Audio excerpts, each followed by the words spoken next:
প্রিয় বন্ধুরা, আজকের ছাত্র জীবন আর আমাদের আগের ছাত্র জীবন এক না।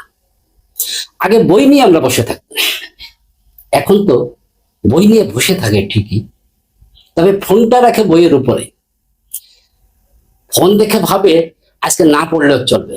আজকালকার স্টুডেন্টদের লাইফ এতটাই প্রযুক্তি নির্ভর যে এক্সামের আগের দিন সবচেয়ে বড় রিভিশন হয় ইউটিউব ভিডিওতে। 1 hour quick preparation before exam. আর যারা সত্যি সিরিয়াস পড়ে তারা কি করে জানো? পিডিএফ খোলে, পিডিএফ খোলে, স্ক্রিনশট নেয় আর ভাবে এই তো সিলেবাস শেষ।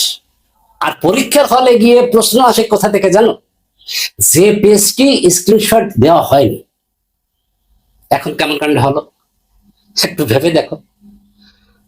আমাদের নোটবুক এখন গুগল ড্রাইভে, স্মৃতি এখন গুগল ফটোজে, আর সম্পর্কের ভবিষ্যৎ লাস্ট সিনে দেখে বোঝা যায়। একটা সার্ভে বলছে 70% স্টুডেন্ট রাতে পড়ে না, কিন্তু ওয়াইফাই থাকে অন, মানে ব্রেনের র্যাম কম, কিন্তু নেটফ্লিক্স ফুল স্পিডে চলছে। আগে টিচাররা যখন জিজ্ঞাসা করতো দাঁড়িয়ে তখন উত্তর করতে হতো, আর এখন অনলাইন ক্লাস। এমন এক্সপার্ট ছেলেপেলেরা যে স্যার বলছে এনি কোয়েশ্চেন, তখন ছাত্র বলছে yes sir, but network problem. এই ভিডিও দেখে হয়তো অনেকে ভেবে থাকবেন আমি কি তবে প্রযুক্তি বিরোধী? আরে ভাই, না না না, প্রযুক্তি তো খারাপ না, খারাপ হচ্ছে আমরা যখন প্রযুক্তির পাকা খেলোয়াড় না হয়ে কাঁচা ব্যবহারকারী হই। প্রযুক্তিকে ব্যবহার করো কৌশলে, নোট নিতে, ভিডিও টিউটোরিয়াল দেখতে, প্রজেক্ট তৈরি করতে, বা চ্যাট জিপিটি দিয়ে আইডিয়া নিতে।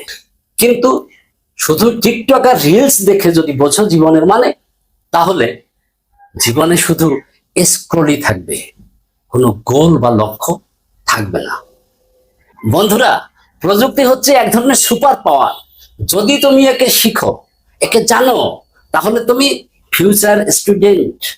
আর যদি তুমি শুধু মেম বানাও, তাহলে ফিউচারে তুমি হবে মেমেস্টার, ছাত্র না।